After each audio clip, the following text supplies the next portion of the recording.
The Frame Center Podcast.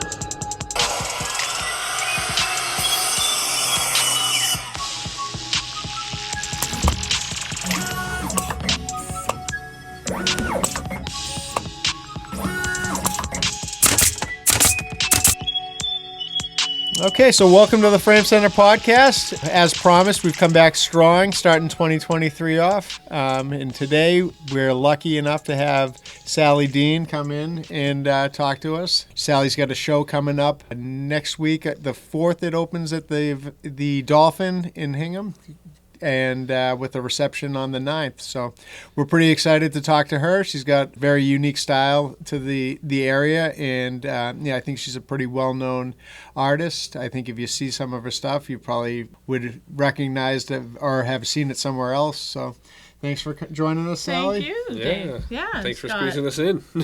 Yeah, right. You're just coming from the other from job. Work. Yep. Yep. And that's also a pretty I think a pretty cool job working down at the Art Complex. Yeah. Yep. I've been there since 2001. No kidding. Or 2002, somewhere around there. But How long has Mary been there? Oh, she was there before me. She was there before you? In fact, Mary Curran is why I have the job. Oh, no. As no we kidding. worked together, I had a little side business where we made these little fundraising items for schools, and we worked together, and then she got the job at the museum, and I said, I'm ready for something like that, sort of a regular thing, and get out and see people. So I ended up helping the existing education coordinator. I kind of contract worked there, and then she resigned, and I took her job, and it's been great. So your role there is mainly like in the educational piece? Yep. And does that do you get to get involved with some other stuff over there too? Yeah, we all do a little bit of everything there. I did co-curate one show way back. Craig Bloodgood is our contemporary curator, and he's really open to stuff. And but he curates the shows, and then I kind of come in and get the artists to do workshops, and we have another little exhibit space in the studio, which is on the grounds of the building, called the Alden Studio, and that's been really fun. Sometimes instructors will show their work there. They do like live demos and things? We do that, we do demos, we do gallery talks. Nice. And things are really looking up now with the new renovations. Yeah, the renovations. Mary was trying to. I wanted to go down to like one of the tea ceremonies or something too. Yeah. Everything down there is top notch. And top notch. That's what we are. Yeah, and I've been trying to get Mary on too. Yeah. So hopefully she listens to this one. And, she told me. And here's that you give it a positive review, and she'll be down first. You go in there first, see how it is, and then let me know. Mary will get here.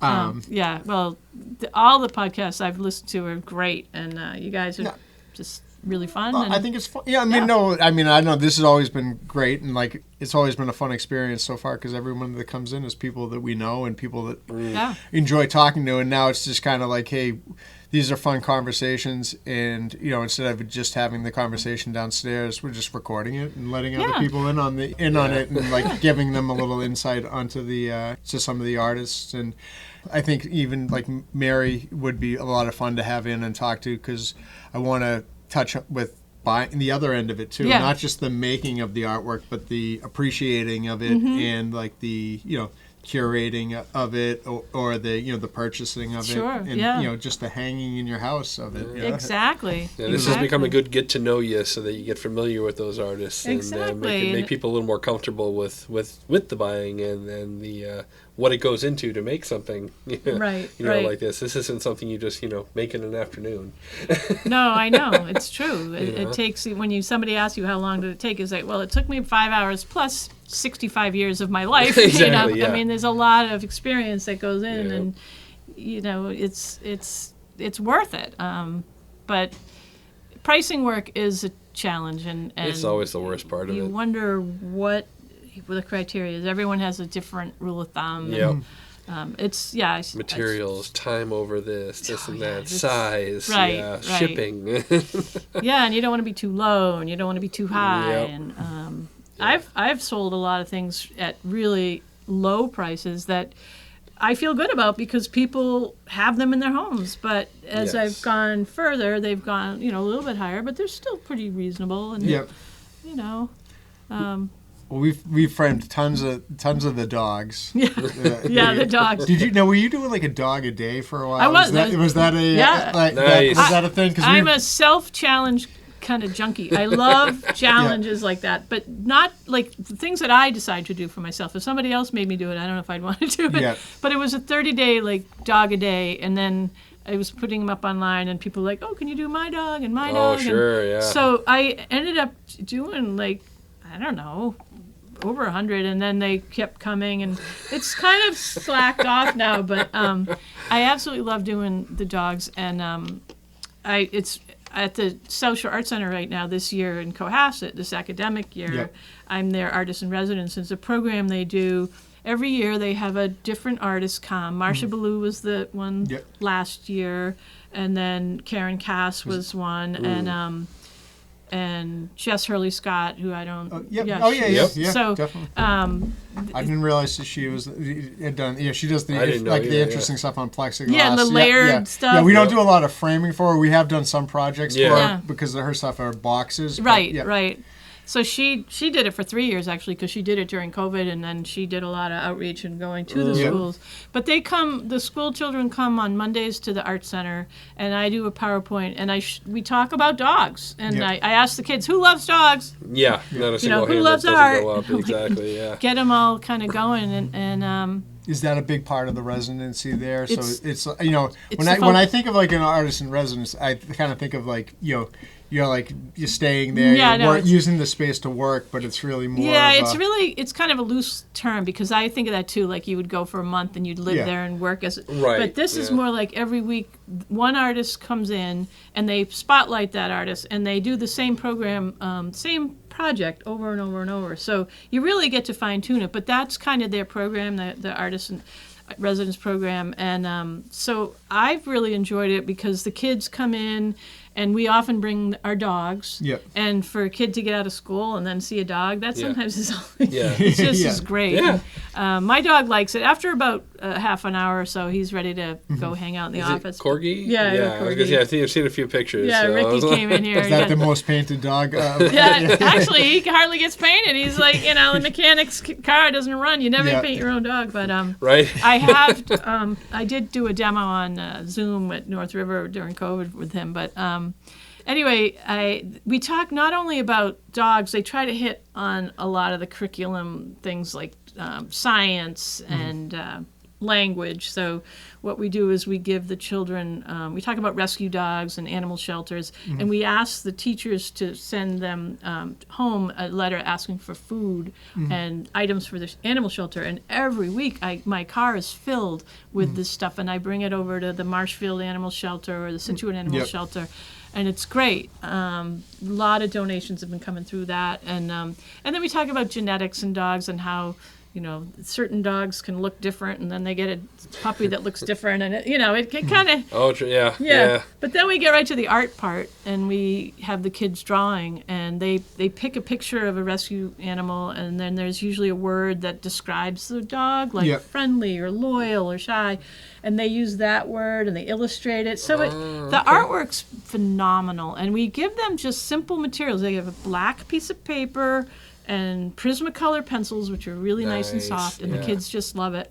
So that's been good. It's I've learned a lot too, because I don't really consider myself a teacher. I'm more of like, I'm an artist. Here's the stuff. This is what I do. Go for it. So what are the schools? I mean, is it just like local schools that have a thing with the art center, and they bring them over? Outreach they send it to all the schools, and then the schools. Some of them have grants, and they get the funding to come, and others just come. They get a bus, and they bring. It's usually like 4th grade, 5th grade. Yeah, so you're not dealing with little guys. No, we don't have littles, and we don't really get anyone over 5th grade. And it's interesting to see, like, the 3rd graders are really free and really uninhibited, and then they get 4th grade and they start to be like, oh, look at hers. You know, they compare, and you're like, no, everyone. Yeah, you start to get judgy. Yeah, you get judgy. So you try to say, hey, everyone's unique, everyone's different. It's all good, and it you know, most of the time that works. But it's been a lot. It's been good though. I like it. Mm-hmm. That sounds like fun. So I have one of your dogs too. Yes, that's right. I got one for Your a portrait of the old dog. Yeah, my first dog that unfortunately had passed. So we have a nice memorial to Mary at my house. Mary, done by you. Yeah, that's what a lot of people give me. That someone's friends, their dogs had passed, so it's a nice way to memorialize them. It is, yeah. Unfortunately, especially, maybe 20 years ago, people didn't really take a lot of pictures of their dogs. I know. Not like nowadays with the phones readily available. Oh, they're doing something cute. Yep, snap a picture of it. Yeah. Maybe you have a picture of them with the family at the Christmas party or at the the family barbecue or something. If you look at my camera roll, you'll see a lot of dogs. And my daughter's dogs, my granddogs. The granddogs. It's just great. They look so cute, and you just can't stand it. You have to take a picture. Yeah. But when you do a painting, try to tell the kids, a painting is really kind of special, and that's why people will commission me to do a painting. So I just love looking at a dog. You can capture personality pretty well sometimes with those, and it really kind of brings them out. It's fun. Yeah. It's fun. So I know I can't take a picture of mine. He's a black void when I try to take a picture of him. He's an all black pug. So, you got to put him in front of I got to get a flashlight on him while I'm trying to take a picture if I want to get any of that definition on him. Otherwise, it's just a black shadow. Star Claus light. I know, right? I'll just take the giant ring light out with me. Bo, don't move. No, the piece behind us, is that one of the pieces that's going to be in the the show? That's a very recent piece, and that and all the pieces. There's dogs in that piece too. Yep. Oh yeah, there's a dog and some kind of critter. Some of the dogs end up looking like morphed into pigs or cows, or sometimes my animals look kind of weird, but I just love to paint like this because it's a lot of whimsy. I just kind of go, and I think I do paint plein air, and I do representational from life and photos. And I love doing that too, to try to capture the realism and the light and the form. But when I do stuff like this, I'm just in the painting, and I can just let go of. I mean, it still can be a challenge. It's because how does this look? I don't know if this is right and what color. There's no real rule that I can. But if it looks right to me. Sometimes I bring him in the house. I have a studio in the backyard, and I look at him out there, and I don't know what's. Or if I take a picture of them and then look at it later, I'm like, oh, okay, I can figure that out now. What I need to do. So they need time to sort of simmer. Yeah, having them in a studio space versus in a living space where they're actually going to be around other objects and things. What does it do to them? So yeah. And I ask for feedback, and certain people can give me real specifics. Feedback. Do you have a group? I am in. Yeah, well, I'm in Girls Just Want to Paint. Oh, you're okay. And I won't name them because I'll forget one. Because I know Jody forgot one. And, was it you? It was Peggy. No, it was Peggy. I could probably name them, but you don't want to show Jody up here. Yeah, right. No, but I would do that, and it's this wonderful group of women that Kelly McDonald started back probably 12 years ago, and she had this idea we'll all paint the same thing. And we'll have the month to do it, and then at the end of the month, we'll get together and we'll look at the paintings. Yeah. And she actually drove around to each one of our houses and dropped a starfish off at the door. And so we all had to draw the starfish or paint the starfish. And it was fun, and we all did that, but then it became more like a theme or a word or... Yeah, I know Jody had mentioned that she gets in a little bit of hot water for some of the suggestions she comes up with. I love what she comes up with, but she'll say like the word other or over,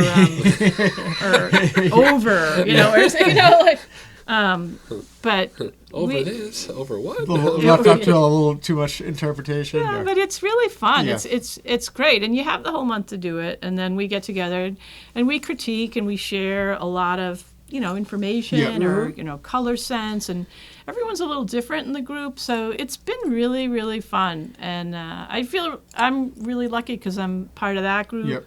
And then there's another group that I'm in that goes out on Tuesdays. I haven't been able to go lately, but In the summer, they're like, somebody always knows somebody that's got a house, on with the a water. nice view. So we end up in some nice people's backyards. Yeah. And, it's fun. In the winter, they paint in Situate at the Ellis Estate. Yep. So yeah, that's that old building. Yeah, really old building up on the hill in Situate. Mm-hmm. So that's really fun. There's a lot of painting people around here that just like to get together, and Yep. I think we're really lucky that way. No, I think that we've talked to a number of people about like the community, around here is great. And Yeah. there's so many different organizations. There's so many different outlets, and people feeding off of each other. Like It's true, and I think here, as we said too, is Frame Center is kind of like a little bit of a it's a center for everybody. Little hub where everybody It's a kind hub, of comes to us. And it's like almost like you take our art and you make it look really good. Like it's like going to the hairdresser or something. You come back and you're like, wow. And I can't. This isn't framed because it's just hot off the press. But if you guys framed it, I would have you put it in an awesome like floater frame. Yeah. Mm-hmm. But I just had some mats cut for some watercolors that I did, and they look so good. Yeah. Yep. So, But we enjoy doing it. That's the other thing. it Is, most of us here have either our artists ourselves, or we, have just a great appreciation for art. Yeah. So when we get to see all these different types of pieces come in all the time, and it's what keeps us going too. Yeah. No, it's true. We get inspired by everything that gets brought in. So. It's so cool. It's just like working at the art museum. Like I see all this art and I get really jazzed up. Yeah, well, I mean, I think we're fortunate to work in this business. I mean, it's fun. Yeah. It's not like it should be low stress. We don't dread coming to work every day. No, like, I know. oh no, I have to. As I'm sure working down at Duxbury is probably the same thing. It. It's probably inspiring. Yeah. It kind of Yeah. Today was like a party. I had this group come in there. I said, "What group are you?" She said, "Oh, we're the Good Vibe Tribe." I'm like, Vibe Tribe. I'm gonna be in your group. There you go. And they were having a good time. What's the Good Vibe Tribe up to? Good Vibe Tribe. Well, they do the Bay Circuit Trail. There's like there's this trail that you can walk, and they do sections of the trail. It's like the Appalachian Trail sort of thing, But I guess they ran out of trails, so they started going to museums. But they spent the afternoon parts there. Of the town. It was really fun. So. So some of the days you're just talking to people. Well, today, it was. But a lot of days, like I do stuff on the computer. Mm-hmm. I organize when we have groups come. I organize that, and we're thinking of fun things. Like in June, we want to do a chalk festival, and we want to have artists come and do chalk art on the circle, the new paved circle, and maybe do some sort of like kiosk type boards and put some chalk paint.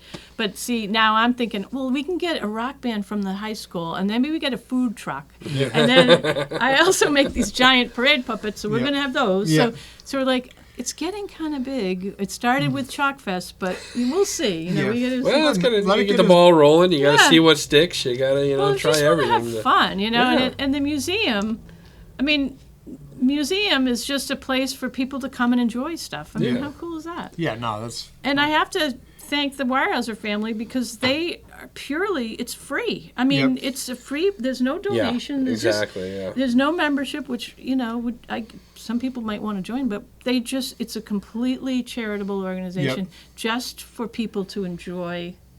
I mean, it's so rare, I think, of these places down here on the South Shore. Yeah. Mm-hmm. So and how many people work over there? Well, I think there's about 12 of us. Yeah. So we have a good time. Yep.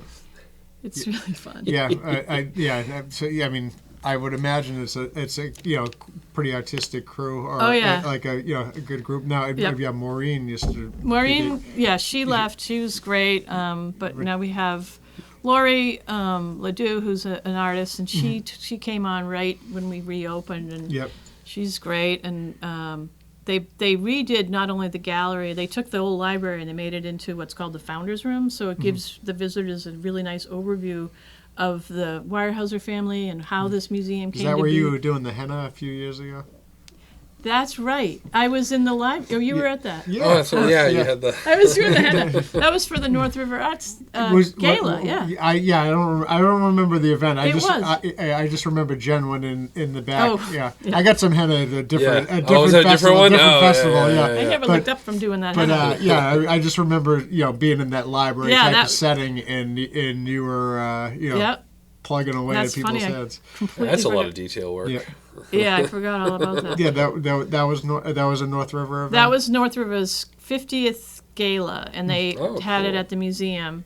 Mm-hmm. But they took that room, the library, and when at COVID, they were going to renovate in 2021 because the museum turned 50 in 2021. Yeah. So that was going to be our 50th anniversary. Oh, year. sure. And then, of course, we shut down, and then they decided, well, since we're shut down, let's do the renovations now. Yeah. So we didn't reopen till May 22, but the renovations are unbelievable. They had designers and architects, and they redid the library to be this founder's room, and there's interactive screens, and it's like a real cool. museum now. Nice, you know? nice. And you can sit. There's a couple of really nice pieces of furniture that you can lounge on. The Good Vibe Tribe was there today. Yeah. They were chilling out a little bit. It was great. Oh, see, don't mind if I do. Yeah.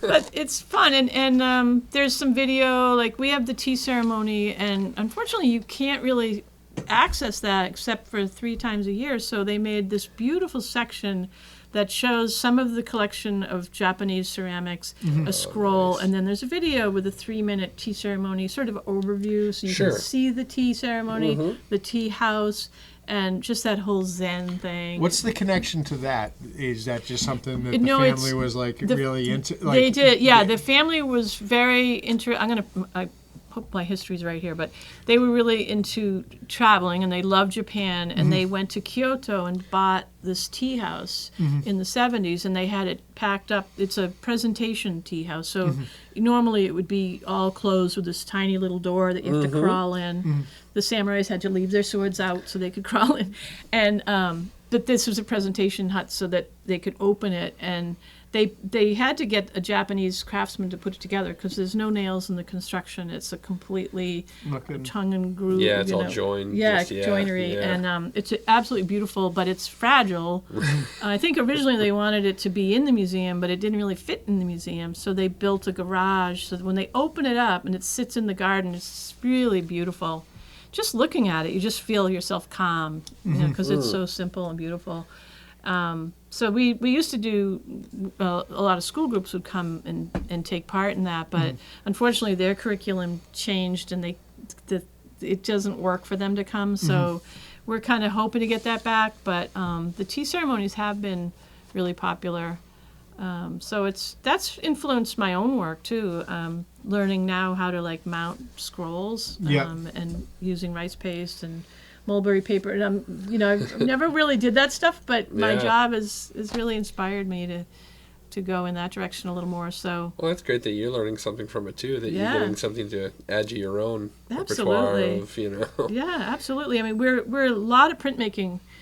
We just had a printmaking workshop last weekend, and a lot of new techniques that using gel plates and mono printing and collagraph printing. It's fascinating. It's just endless. So we do have a really nice press. So I've done, we did this thing called Big Ink, where this guy from Maine, he built a press that can do an 8-foot print, and he brings it in. That thing was cool looking. Yeah, I saw some pictures of that. They're coming back in 24. Yeah. Oh, awesome. So you have 2 years to carve. I'd go over. You should carve a block. That'd be cool. I used to do linoleum cut. So, yeah. Well, printmaking was my background. That's what I went to school for, was for graphic design and printing. So, that's awesome. Yeah, so I used to do a lot of that kind of stuff. Yeah. Well, have you been to the museum? I haven't gotten over there. No. You should go. There's my travel. There's my field trip. Yep. Well, we have a really nice print exhibit right now in the gallery. In the main gallery, there's the Winter Juried Show, which I'm sure you framed a lot of stuff for that. Yep. And then in the middle of that gallery is the collection gallery. It's called Rotations, and it's all prints of snow right now, and they're beautiful. Some of them are Japanese and Chinese, and then there's American and European. So Yeah, you should check it out. That'd be great. You'll be really inspired. No, I'd love to go and see something like that. I don't have a lot of free time to go and do those kind of things, so when I get the opportunity to, I do like to. Well, it's part of this job. That's what I'm saying, exactly. Yeah. It's a work study. On the field trip. It's a work study. Yeah. But no, I'd love to do that. It'd be great. But printmaking's fun. Like the wood I haven't block. seen a lot of, like, do you do, is that like something you're getting into more? Yeah. I do linoleum block, but this wood block printing was new to me, and I had never done. I had to get different tools and stuff, but and I thought it would be hard, really, like literally hard. Yeah, like you'd be there with a hammer. Yeah, like, but it's not. It's and by taking this course, well, when you sign up for Big Ink, they send you these beautiful videos. Like, I'm not really an online. I don't take a lot of classes online. Sure. But this is so comprehensive on the tools. Here's the link. This is what you need and how to hold it. And this is this method and that method. And then there's electric tools that you can use, which I ended up using. My print had a lot of white, so I had to carve a lot, so I got out the electric. But I really like the old. I can't feel my hand. I know. I know. But that was so exciting. We had 16 printmakers come, 8 on each day, and he just cranked out 3 prints, and all the printmakers worked together. And so it felt like almost like a sporting event. Yeah. Like, it was so supportive and fun. Yeah. How big is that like? The press can go 40 inches wide by 8 foot long. So I mean, is that like quite a process to bring that to, like? Yeah, to bring the press in. Yeah, they brought their van up. They had one of those like winch. I don't know what you call it, but it like lowered it down. It's a winch. But they were unbelievable. They have it down because they go around the country. They're mobile. Now they've done this a few hundred times. He did a Kickstarter and got the money to do it, and they built the press. Oh, that's awesome. They bought the van. They got the equipment and that's what they do. They go around. They did Social Arts Center a few years ago at the festival. I mean, they go out to, I don't know, the furthest they've gone is like Arizona, but they're in Maine for the winter, and they're just great. And she's a guitar, his wife, Karen, is a guitar player. So she set up her electric guitar and played music while we were printing. Oh, that's cool. Oh, yeah, it was very cool. This was an all one-day thing, right? It was a 2-day thing. Oh, 2-day thing. So they set up the Friday, and then Saturday, all day Saturday and Sunday was just printmaking. So that really got me like excited. I want to do more, but it takes time. Like what was the theme on yours? What did you do for the cut on yours again? My print? Yeah. I did a portrait of my house in winter. And I started it in the summer when it was so hot, and it was weird. Like, why am I doing a winter scene in the summer? But I wanted to do a portrait of my house just to have. But then I get this big, huge thing, and I know Chris Brennan had hers framed, and I'm like, yes. How much did that cost? Yes. Hers was exactly the same size as mine. And she hers got was the into garden scene, right? She did had like a spider in it. And you got to come see it. It looks so good. Oh, I framed it. Yeah, you framed it. I'm the one who did it. That's why I was like, I know this one. But you need to see it. She showed me all the pictures of it from the day and everything. So and we was got like, the wood together. We went to Home Depot and they cut the cherry, and so she worked it's cherry on wood, huh? Yeah. There's all sorts of woods you can use, but that was what we could get, and so I definitely recommend it. You get the wrong one, you'll be there all day. No, it was hard enough. The birch, I think, is even harder. But there's a wood. There's a special wood from Japan, and I forget the name of it, but it was way too expensive. Sheena. It's Sheena plywood, and there's only this one place in Oregon that gets it, and for that size, it would have been like $400 just to get it. So we're like, I'll use cherry. Yeah. But it did work out. So yeah, we do have a press at the museum, but the plate, you can only do like 18 inches wide, but it's still. Yeah, I had really one that nice. we did at college. It was only about maybe 2 feet across at the most. And right. That's about the width of this table. Exactly. So that was like as large as we could go. Yep. And of course, everybody went that large. Yeah. And tried to we tried to piecemeal things together too, to make marks so that we could lines. Never worked. Yeah, but, I know. That's and the students thing. thinking they can do what they want. Everybody can do what they want to do, but that's how you figure it out. Yeah, that's right. So is it Big Ink is what? Big Ink. Now they're gonna come back. We're gonna have them back in 24. No kidding. So that they usually do once they do it, and then they do it every other year. Yep. And the cool thing about the museum is we subsidized each artist $100 because it's $300 to do it usually, but we subsidized it so the artist only had to pay $200, and we're hoping to do that again. I don't know if it's in the budget, but it was such a wonderful thing. Everyone had a blast, and I was a little worried because of this brand new, renovated, clean museum. They're bringing in a big press with a lot of ink and stuff. But there was your job would nothing. be cleaning up. No, it was so clean. He had it down. He had everything perfect, and just a really, really great experience. So that ink is not removable. It's meant to last. Yeah. And you mentioned the when you were going on about the chalk and stuff, the puppet stuff. Now, did you have your hands in the puppet parade over at the North big River? Puppets? Yeah. The giant puppets. I did those years ago when my kids were little, and I had gone to this place up in Vermont, Bread and Puppet Theater, pretty famous for these. They do a lot of political theater, but giant puppets, and you can still go today. They have a barn full of them for everything they ever did. They shove in this barn, and they're giant paper mache. A little spooky and dark, some of them, but so I've been doing those, and when COVID hit, I was working on some for the festival. Yeah. And I was just in there in my studio by myself making these giant things, and it was really fun. It was like my buddies out in the studio, like these big. I made a bear and I made a fox and a couple like people, and a couple of them go on backpacks, like the old-fashioned type that had the aluminum frame. They're hard to find now, so if you see them, grab. But I just met with a woman today who's Michelle Levac, who's from Situate, and we're going to make more. She's all excited to do it, so I've got the directions from this Bread and Puppet. It's all really low tech. It's paper mache, it's wood, it's paper, it's bamboo.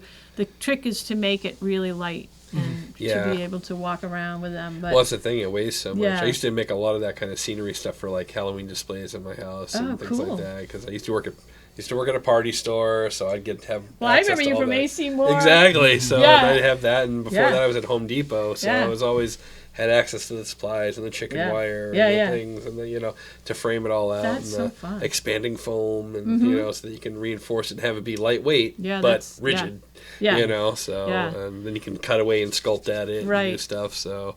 I know it's a lot of work that goes into that. It is. The way I would do the face is I'd do like a big thing on a table and make levels just using like whatever recycled material, blankets, whatever, and you'd kind of make like almost like a topographical thing. Yep. Cover that, and then you take clay and you put that on top and you sculpt it. Then you put plastic on the clay, and then you paper mache it. So at the end, it just pops off, and it's super light. Yeah, you've got a form, and you're just building off of a form. Yeah. So, and then you got to do the structure, and it's. I like painting, but I also really like to make stuff. Yep. So what do you show off the puppets? Just the puppet parades? So far I've taken one. I took one to Levitate. Oh, no. And that'd be cool. Yeah. We did when Susan Tedeschi was playing. I strapped on the big backpack puppet, and I walked through the crowd, and it was so fun to be completely hidden inside and to watch people. I could see through a little peephole. Yeah. You got the little mesh stuff. So and it had wings, like I could flap the wings. Oh, cool. And, people were dancing and pointing, and it showed up on a YouTube. So that was pretty fun. We're gonna have to track that one down. I know. It's like if you number 455 on this YouTube, whatever. But so that was fun, and then the North River Arts Parade, and we did that this past spring that was when those puppets finally got to come out. Cool. Yeah. I feel like I might have been involved in like putting them up on that ledge at one point. I know that's a pain. I did that. Just had to put them away. Yeah. So they hang out all year in the art center, and then they come out. So I'd like to find other things for them, other venues. So I need to get more people. Yeah, some of the old vintage ones I know are worth money, because I've seen them like on American Pickers when they go through and they see like they're like, oh, this, and they'll do like a whole thing of like and they'll show like old black and white reel of it actually and like the paint's all worn off and faded, but it's like the work that somebody went into, they still appreciate that kind of stuff, and I love seeing that. So hopefully Do you get commissions for puppets too, No. or no? No, and I don't. You might now. I don't get paid. That's more of a love. Honestly, the stuff that I do for free is the most fun. Yeah. So. Well, there's no constraints. Exactly, and there's no You're free to do what you need. So. There is something about getting paid or commissioned to a job for wanting to make sure that it's done right and proper that you sometimes overstress and think about it. Oh yeah. When you're free to do it because it's just something you're willing to do, it's always a little more. It's a true. little bit more you. I think all artists kind of have a love-hate with the commissions. I mean, you love to get them, and you're like, yeah, and then there's that struggle, like, ooh, somebody's always looking over your shoulder. Is this going to be what they want? Yeah. So for some reason, though, the dogs, I don't have that problem. It's just they're dogs. They're just this looks like the dog. I've had a couple people say, though, not quite there, and I've had to redo, but I never mind because I just like doing it so much. So I know that the one I have is it really captured her like her personality. That's good. Because I don't think I met your dog. And it's hard from a photo sometimes. You just can't really. So I asked for multiple photos so I can sort of see. Yeah. Because different light and stuff can change a lot. Yeah. But nowadays you got a lot of video too that you can access. People can send you little clips and things like that. Yeah. Like even just the video helps. Even just a 15-second video of them running through the backyard chasing the ball will give you an idea of their personality, or something along those. That or they didn't go chasing the ball. They didn't even get out of bed when people called their name. That's another personality that you have to deal with quite often with pups. So. Yeah. But yeah. Gotta love dogs. Mm-hmm.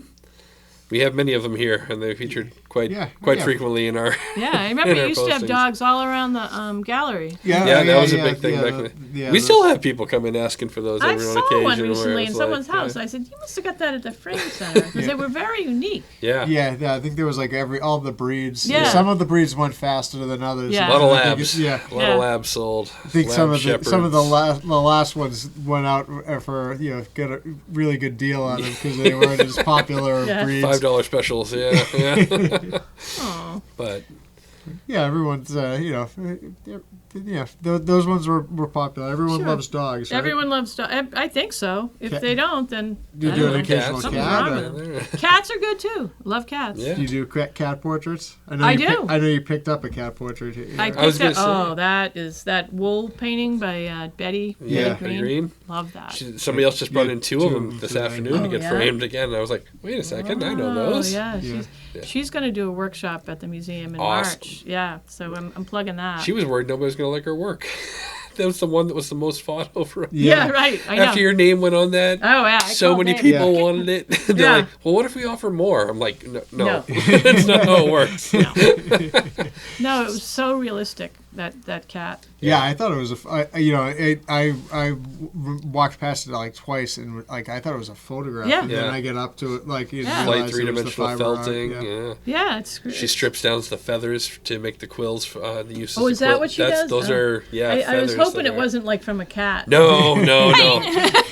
They're like those little thin feathers that she just went through and plucked every other little thing off of them to use them. So no, that's what I love in my job because I see something and then I'm like, hey, you want to come? Like one of the workshop instructors in Maine, she hasn't come for a while, but we have one of her pieces in the collection. She's a linoleum block artist, and I just emailed her, and then she said, well, actually, my sister lives in, I don't know, Framingham. I'd love to come down, and so she's done 2 or 3 workshops, and that's what kind of got me into the printmaking. So is that you see someone you want to like learn from? Yeah. You get to it might be you know who might be a really good person to come down is like self-serving. Maybe a little bit. I'd really love if you came and did a show. Yeah. Well, I mean, we all have our different.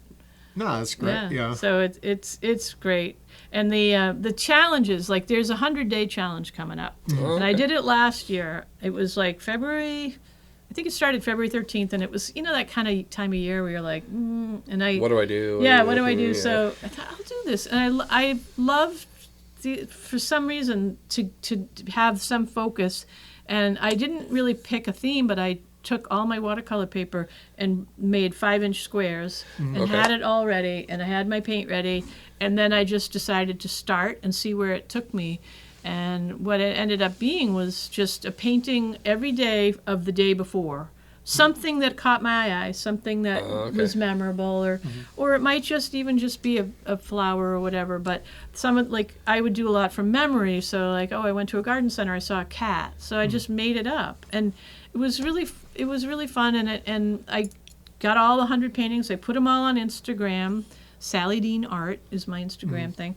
And then last Christmas, for the first time, the art complex, the staff and the volunteers did an art sale. Yep. And I framed all the, I didn't frame them, I matted them all and had them all ready. Some of them were framed, got rid of all those frames. And, you're like, can I bring them back? If they don't go, they went. So that was good. And I also did a moon calendar where I did all the Native American moons. Oh, cool. And that was really a big hit. And I had them printed up locally. So next year I'm going to do them again, or this end of this year, because the full moons are different days every year. So it's a great opportunity. And I'm going to try to find a printer that will do them on a thicker stock and really be organized. I did it sort of last minute, but lunar stuff's very popular. We've always had people bring us in the lunar charts and the different phases. We get a lot of those time-lapse photographs of the different stars, but then occasionally you get the ones of like the moon, and you just get such a high-resolution shot sometimes with those ways. They look really, really cool. Yeah. Then you get the other ones where they're just kind of trailing across. I think Trish has one. Yeah, where it's just kind of like there was one. She had one in the last show. So the lunar stuff's always very popular. Well, and I always want to remember when the full moon rises, because it's really fun to watch it rise. Yes. If you time it right, and sometimes it's like 4:00 in the afternoon, and go down to like Situate Harbor, and there's a whole bunch of moon watchers standing out on the rocks. And you think, it's never going to come. And all of a sudden, boom, this giant thing comes out. And it's really cool. There's been a couple times I've had somebody stop in front of me to try and do it with the phone out the thing. And I'm like, you're in the road. Pull over at least, I know. I'm like, why aren't you going? The light's green. Yeah. Oh, your phone's out the window looking at the moon, No. Because I got a couple areas near me where I have like a little private reservoir, and there's like this one spot on this road where it's open perfectly, nice. and it's just above all this pine that's there, and like the reflection's always perfect. So people always stop there. Unfortunately, it's right before this bend and turn, and people don't always see it. So, but well, if you go down to Situate Harbor on a full moon, especially a supermoon, you get to the Situate Yacht Club. Yeah. The photographers are all lined up. Somebody actually brought in a painting of the people all lined up on the rocks, and like a painting of all the people looking, and they're just all, looking up. It was really kind of cool. They all have these giant cameras in it. You know, I show up with like. I think I'll just Cal Mahoney. He does awesome stuff. He can line it up like they took the top of the lighthouse off to fix it. Oh, okay. So he got a photo of the moon right on the top of the that's awesome. empty lighthouse. Yeah, Cal stuff is great. His gallery is in Situate Kennedy, right? next to Kennedy's. Yeah, he's got a beautiful gallery. So that's he had some pieces in the last show too, I think so. Yeah. He's on the blocks for one of the field trips we want to get down. There you go. Oh yeah, you got to go down there. Yeah, we bought a bunch of the. He's the one that did the gators that we had. Oh, okay. That's where I got all those from. Okay. Yeah, I have one. I have a piece of his from his original studio that was in the harbor when he was back in the harbor.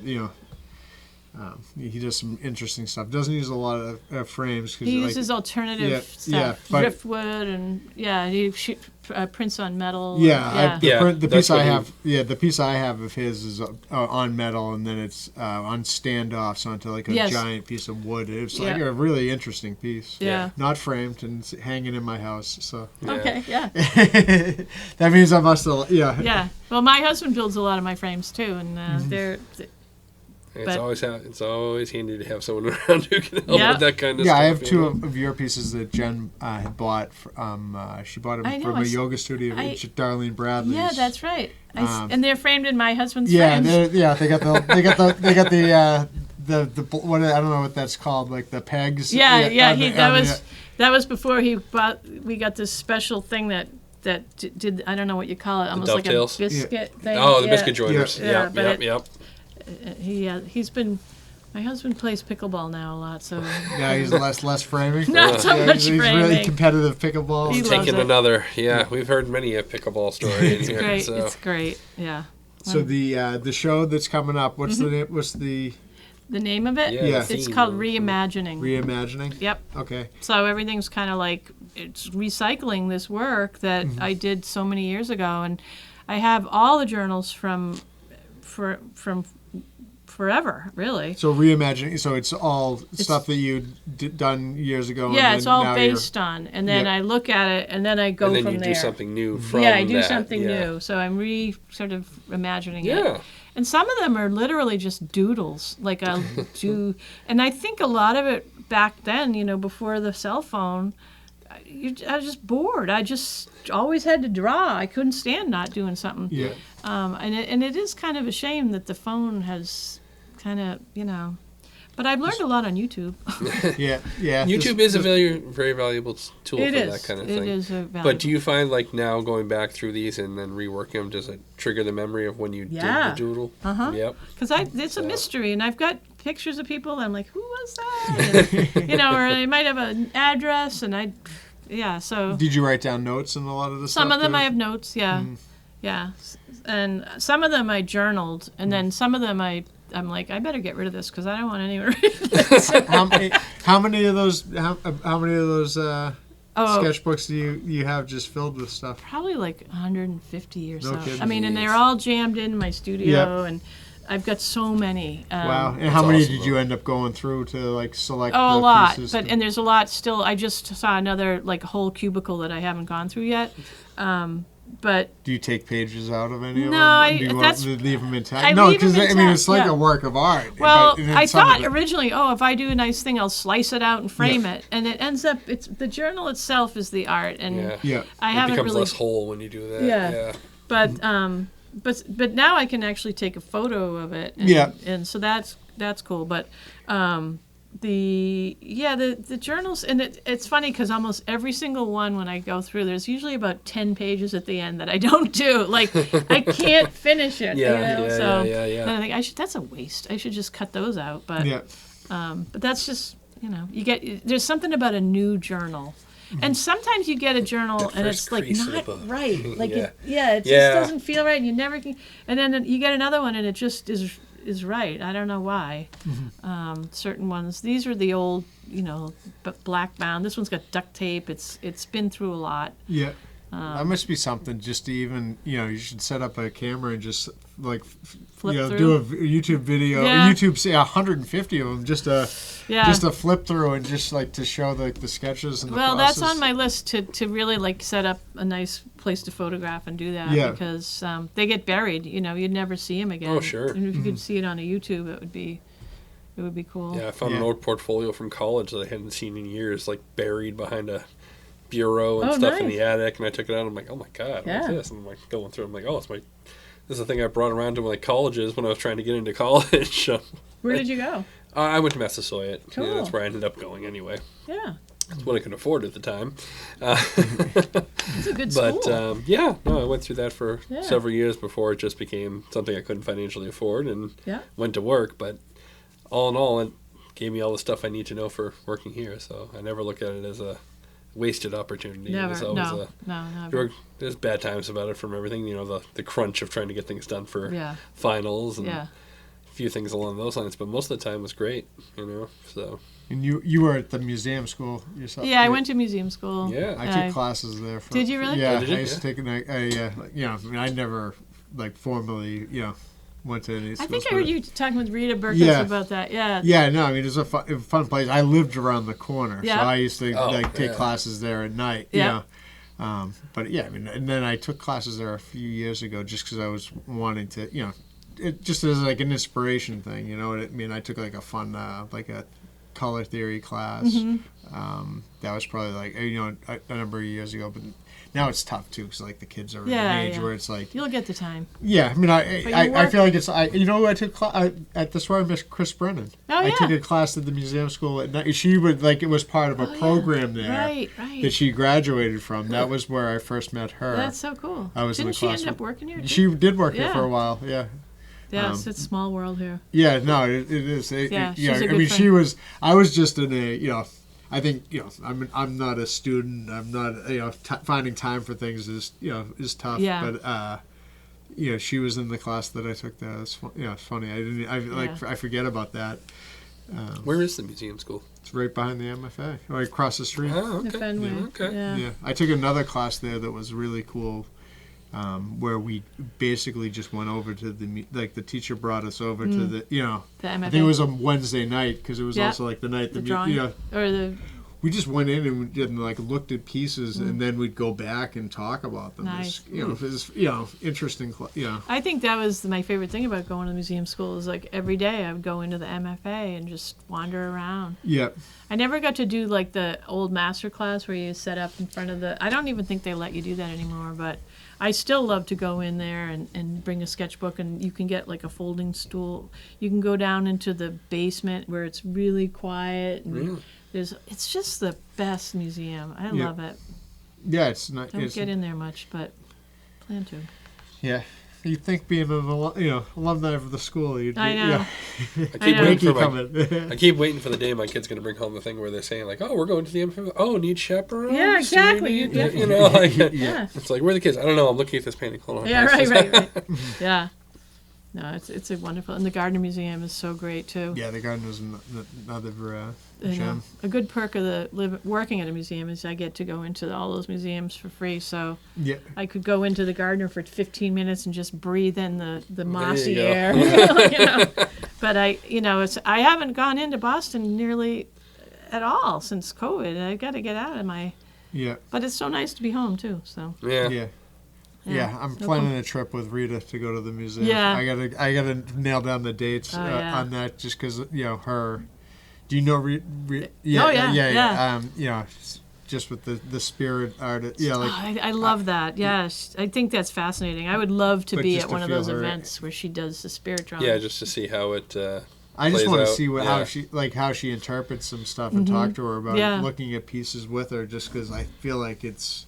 Like the way she feels, people's energy and feels like it, energy of the pieces. It'd just be interesting to, to be with her and, to pick her brain and ask her questions as she's like, taking in the emotions of some of the pieces. Mm. Yeah, she's unique. Yeah. And a studio mate, Marie Peters, is phenomenal too. It's so great. Yeah, the Rockland. I went through the Rockland Studios, both buildings, and I was blown away this year. I thought, it's like, wow. Yeah, Mary, who works at Mary Gilmartin, she's part of that. What's the show? It's on the 4th, I believe. It's a special event where they do like they're having a couple of chefs come in, and it's like a food night. Oh, nice. Yeah. And they're doing like a 7-course meal. At the Wright building? It's at the Sandpaper Factory. Oh, Sandpaper. Yeah. That building's really come into its own. Yeah, it's been very popular lately. And they've been doing a lot of stuff out of there too. I know we've done several postings for them for different shows. Mm-hmm. But they're going to have it's a full 7-course set up for it, and it's like $25 a ticket. You sign up before a certain date, and that way they know how many people are coming, and they can set it all up. But there's 4 or 5 featured artists. Mary's one of them for it. So that sounds great. Yeah. Unfortunately, the 4th, get it out of the way, because then you go over. Then you go over to your show. It's on the 4th. Yeah. I'm free in the evening. After you set up the show. Yeah, I have to have it set up in the morning. Yeah. I think it'll go quick though, because everything in it is big. Yeah. The painting on the postcard is 6 feet wide. No kidding. Yeah. How many pieces do you have? It's probably like 12. So that's going to be quite a contrast from Jody's show, which had 100 something. Yeah, I mean, I want to say, did she have 72? And then when they extended the show, I think that she took some down. She swapped some stuff out. I think that's people great. probably wanted some of their pieces. The stuff that they bought, Oh yeah, no, she's so cool. Like the way she embraced that and is still going. Did you see the graph paper? Oh, the design, the to scale graph paper of the wall. Oh, of the wall. Yeah. Did you help her with that, or no? Well, but she is a math person. Yeah, I helped her build She bought the foam board here, and I helped her with a concept on how she could mount the boards, yes, so she could mount the pieces beautiful. onto it. The blue, those looked great. Yeah, I just cut her like some stretcher bar stock and gave her that, and we like kind of made like a small frame that she could wire it, because she showed me. She's like, I did this last time with an old wooden ruler, and I was like, well, I'm going to get something that's going to work a little bit better than the wooden ruler. We'll just do this, and we can put some hangers on it, and then you can hang it off the stuff. But yeah, I thought it looked great. I mean, what a great solution, because those molding hooks are not easy to work with. No. Sometimes you can only hang so many, but to do that, I thought it was beautiful. Yeah, the hanging systems are tough. What do they use over in Duxbury? Well, we use nails on the wall. But I have in the satellite gallery, the Alden Studio Gallery that I was talking about before. We bought a system, and it's really nice. The hooks are beautiful. They're heavy.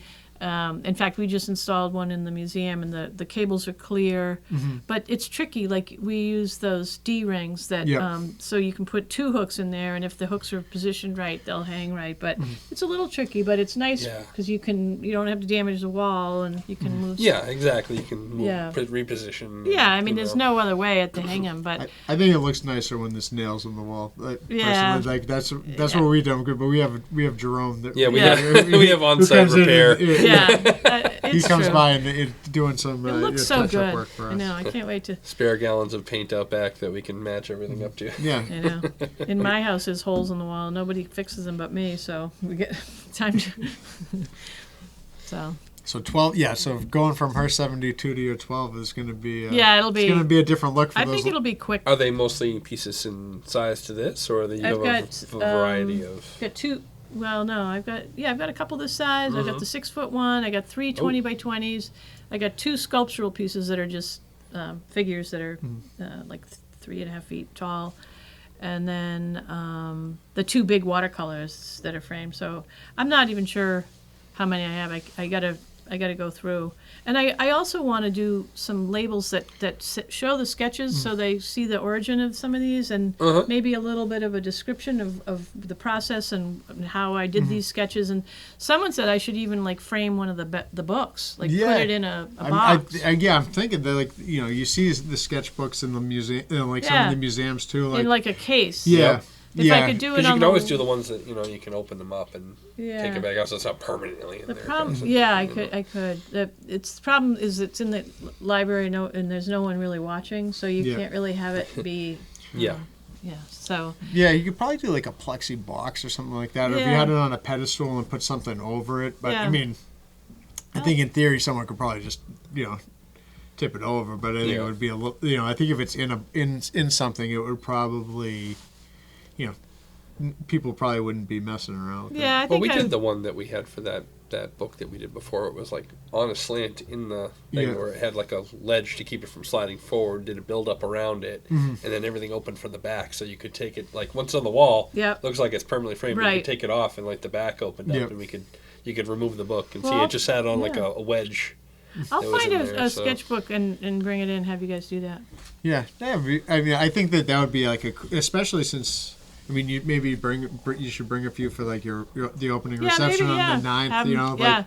Because what I'll be there. Which one? Yeah, you're there, and then you have some that to show like what they're reimagined. Right. What it came from. Yeah. Would kind of be a cool touch. I think so. So reception's on the 9th. Yep.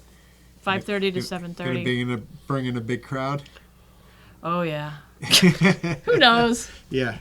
Well, with this podcast, we will. You have the group though. You guys all come out and support each other. Oh yeah, they're always gonna show up, and it'll just be fun. I mean, I don't know. I just I want to have Cindy McEachern's. There you go. Yeah. To get the right. Cindy McEachern's daughter did that great food thing for you guys, and I said, I want food like that. I mean, the character, or what do they call those things? The boards. The charcuterie boards. See, he knows. Yeah, charcuterie board. Yeah, a lot of people can't say it. I can't. Shark. but her daughter, that's her business. So I said, if I even just had that and then a few extra things, because left to me, it would be like Ritz crackers and Velveeta or something, not really. A couple 2-liter bottles or something. I think Brevities does them. Brevities. Yeah. Oh, yeah. I think they do, yeah. Yeah, but I'd like to support her business if I can. Oh, of course, yeah. She's got the... I got to reach out. But, yeah, I'm excited about that. Mm-hmm. And I'll be excited to move on from there and see what happens next because, it gets kind of... I think once you have the show and you're up and in there, it'll be a whole different thing. Yeah. So it's always the end. You have once it's up and going. Any others in the works or? Yeah, future projects down the line. I know. This show. A little, yeah. The mother-daughter show. Well, Cindy's show with Jenna really inspired me. Yeah. I thought that was fantastic. Yeah, it was a very well received show too. Yeah. Because again, you had a couple mixes of the two of their stuff together, and then the two separate personalities, which was really nice. My daughters aren't nearby really. One's in Maine and the other's in Nashville, so it might be tricky on that one. We thought about maybe we'd mail something around. Mm-hmm. It might be kind of fun, but well, it seemed that. I think that's like a cool way to connect. To connect with the with the daughters. So I hope the whole thing comes together. I think so. And you got plenty of time to figure it out. Wait till the last minute. Yeah. The pressure of a deadline. Have Dina harass you. How's it coming? Yeah. Do you know anyone who can frame the stuff? Yeah. No, we'll get it together. They're both really talented artists. My oldest is a designer, so she just picks up anything. She's so good. And my youngest daughter is I only have two. She is a occupational therapist, but she's got her own business and she's helping kids. She's down in Nashville, but she drives to Kentucky and she does home visits and she and her partner have created these incredible resources for parents that have kids that might need extra help or on the spectrum or that have developmental issues, and they're really going phenomenal. Her business partner and she went to OT school together in Nashville, and so she's so creative and does a lot of her own art, and so I'm excited to see what she comes up with. That's awesome. Yeah. Well, I think that'll be a fun show. I like your stuff a lot. Like I said, have a dog and two other pieces hanging at home. So I'm gonna definitely try to get over and check out the show over at the library. Great. Maybe if you got time, you want to do a walkthrough. Sure. I did one with Jody. I saw that. Yeah. I mean, yours might be a little. We can probably go a little more in depth since there's only not as many pieces, but yeah, that was I thought it was fun. We're trying to still nail down a bunch of these things that we're doing on location and try to come up with the formula that works. But I think it'd be fun. I think it's fun for people to know what's behind the pieces. Like looking at this piece. Like who are these people? Who are these dogs? I mean, what's this house that they're going into? Some house that I made up. Yeah. But it's that smaller dog's very corgi sized. Very corgi, short-legged. The stories, I think, I don't have a lot of narrative, and I'm hoping that the people that look at them kind of can create their own narrative. And when the kids come to the art center in Cohasset, we do this visual thinking strategy. It's a technique where you just show the painting and you just say what's going on here, and the kids come up with their own stories, and that's fun. That's I think there's a lot there. Yeah, people can see a little of themselves in a painting or something. It's always nice. Yeah, these people are coming home from home from their evening walk with the dogs. Exactly. Yeah, they're coming home in the summer. I'm thinking summer. It's very greenish. There's nice deep blue greens. Everything's very alive. So that harvest moon is rising in the background. Yeah, there's a lot of moons coming up there. Yeah. Scott's in the background beeping at somebody, asking to tell him to pull on it. Yeah. You're gonna die. Move over. See, get your dogs in your house already. So yeah. Awesome. Well, I think everyone should check out the show, but one of the things that we've been asking everyone that comes in is to tell us a little bit about one of their favorite pieces that they have hanging at the house.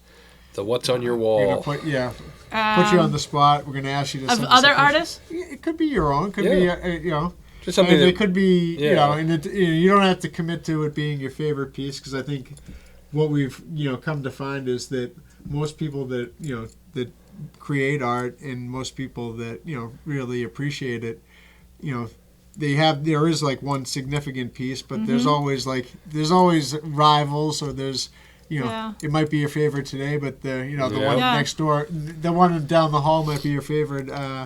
Couple weeks from now, yeah, when the spring comes around. So if you just tell us about it, tell us about one of the pieces and why it's near the top of your list today. I guess one of the paintings that I love other people's artwork, and I'd love to have a room where I could put all of it. I've got to get a lot of it framed that I bought from OTB off the wall and stuff. But one of my pieces that I did long time ago was a still life, and I just set up a bunch of stuff on a table, and it was a kid's table.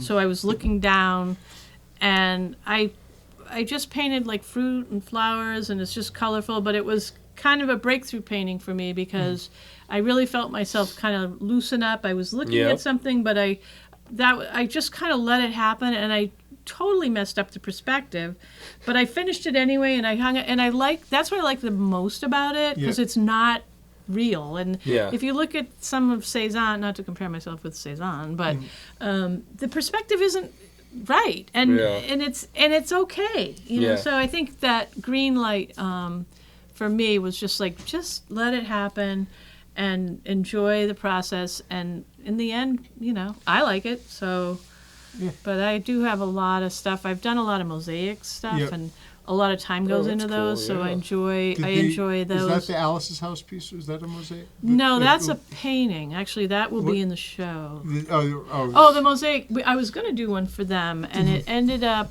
I did a mosaic. I didn't do a mosaic there, but there is a very long mosaic at the Art Complex Museum that we did with. I partnered with local pottery in Norwell, and we did a workshop with fish, and we made ceramic fish, and then over the course of 2 or 3 years, we piece by piece we cemented in all the glass. Do you do pottery too?